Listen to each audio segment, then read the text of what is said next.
Hello, हम लोग class 10 UP board दो एग्जाम 2023 की तैयारी कर रहे हैं। इस बार क्या हो गया है, पैटर्न चेंज हो गया है जिसमें कि 20 नंबर के बहुविकल्पी प्रश्न आने वाले हैं। इसलिए हमने क्या किया है कि प्रीवियस ईयर के जितने भी पेपर थे उससे बहुविकल्पी प्रश्न हल किए हैं। अब क्या कर रहे हैं, चैप्टर वाइज सारे इंपॉर्टेंट बहुविकल्पी प्रश्न हल कर ले रहे हैं जिससे कि हमें आसानी हो 20 में 20 नंबर लाने की। तो अब तक हमने अध्याय 14 तक पढ़ लिया है। आज क्या पढ़ेंगे हम, अध्याय 15 हमारा पर्यावरण। इसमें प्रश्न नंबर 1 है कि निम्न में से कौन आहार श्रृंखला का निर्माण करते हैं। ऑप्शन ए दिया है घास, गेहूं तथा आम। ऑप्शन बी दिया है घास, बकरी तथा मानव। ऑप्शन सी दिया है बकरी, गाय तथा हाथी। ऑप्शन डी दिया है घास, मछली तथा बकरी। आंसर क्या होगा, ऑप्शन बी सही होगा, घास, बकरी तथा मानव। इसमें क्या पूछा है कि आहार श्रृंखला का निर्माण करते हैं। आहार श्रृंखला का क्या होता है, इसमें चेन बना होता है इसमें कि जैसे कि घास है उसे क्या, घास को कौन खाता है, बकरी खाती है घास को, और बकरी को कौन खाता है, मानव खाता है। जो मांसाहारी होते हैं वो क्या करते हैं, बकरी का मांस खाते हैं। आहार श्रृंखला, इससे आपका आहार श्रृंखला का निर्माण होता है। प्रश्न नंबर 2 दिया है इकोसिस्टम। इकोसिस्टम को क्या कहते हैं हिंदी में, पारितंत्र। शब्द का सर्वप्रथम उपयोग किसने किया था।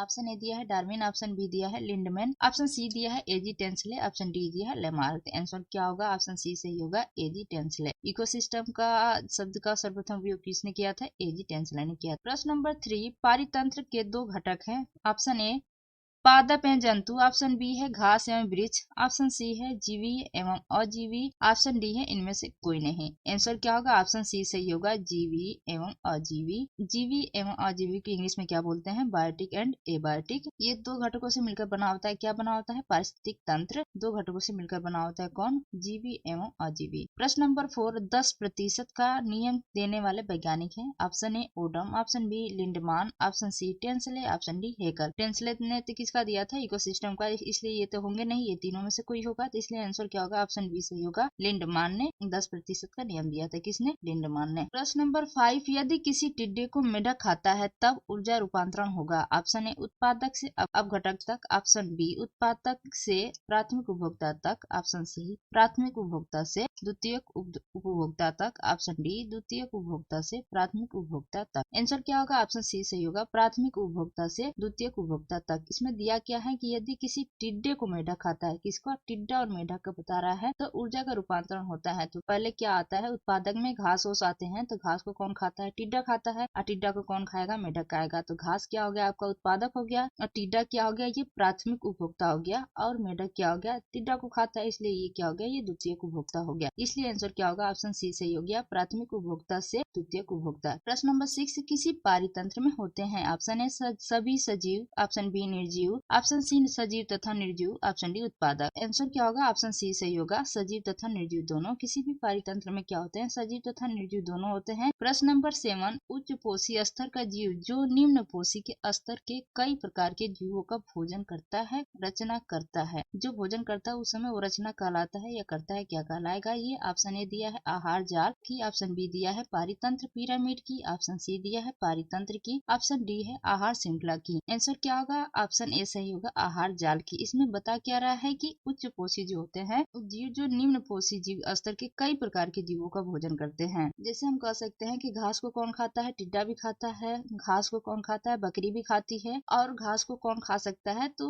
क्या हो गया, एक ही चीज है, उसे खा कितने लोग रहे हैं, बहुत सारे लोग रहे हैं, तो एक तरीके का वो जाल बना देता है, तो उसे ही क्या बोलते हैं, हम आहार जाल की रचना करते हैं। प्रश्न नंबर 8, पारिस्थितिक तंत्र में सौर ऊर्जा का संरक्षण कौन करते हैं। ऑप्शन ए उत्पादक, ऑप्शन बी उपभोक्ता, ऑप्शन सी अपघटनकर्ता, ऑप्शन डी ये सभी। आंसर क्या होगा, ऑप्शन ए सही होगा, उत्पादक। उत्पादक इसमें बता क्या पूछ क्या रहा है, सौर ऊर्जा का संरक्षण। तो सौर ऊर्जा का संरक्षण कौन करता है, उत्पादक। मतलब पेड़ पौधे ही भोजन बनाते हैं, तो सौर ऊर्जा लेते हैं, उसे रासायनिक ऊर्जा में कन्वर्ट कर लेते हैं, तो वही क्या कह रहा है कि क्या है, उत्पादक ही है जो सौर ऊर्जा का संरक्षण करते हैं। प्रश्न नंबर 9, ओजोन की मात्रा में गिरावट का कारण कौन सी गैस है। Option A NO2, option B CFC, option C CSO2, option D CO2। Answer क्या होगा, ऑप्शन बी सही होगा, CFC। इसे क्या बोलते हैं, इसे इसका फुल फॉर्म क्या होता है, क्लोरोफ्लोरोकार्बन। इसे क्या होता है, इसे ओजोन गैस का, ये ओजोन गैस की मात्रा में गिरावट करता है, या कह सकते हैं कि ओजोन लेयर जो बना है ओजोन गैस से उसमें उसे नुकसान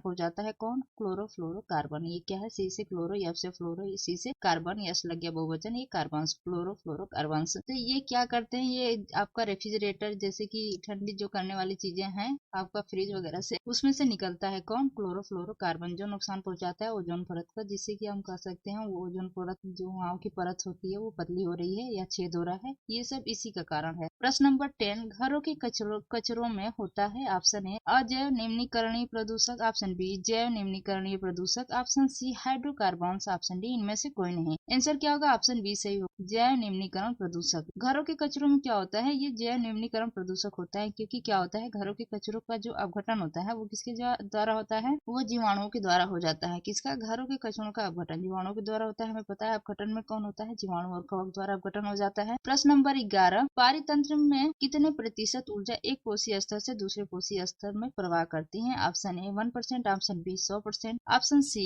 10%, ऑप्शन डी 0.1%। आंसर क्या होगा? ऑप्शन सी सही होगा, 10%। यही 10% का नियम किसने दिया था? लिंडमान ने। प्रश्न नंबर 12, पारिस्थितिक तंत्र में निरंतर किसकी आवश्यकता होती है? ऑप्शन ए जल की, ऑप्शन बी वायु की, ऑप्शन सी ऊर्जा की, ऑप्शन डी इनमें से कोई नहीं। आंसर क्या होगा? ऑप्शन सी सही होगा, ऊर्जा की। ऊर्जा की आवश्यकता होती है किसमें? पारिस्थितिक तंत्र में निरंतर ऊर्जा की आवश्यकता होती है। Thank you for watching. Please like and subscribe my channel.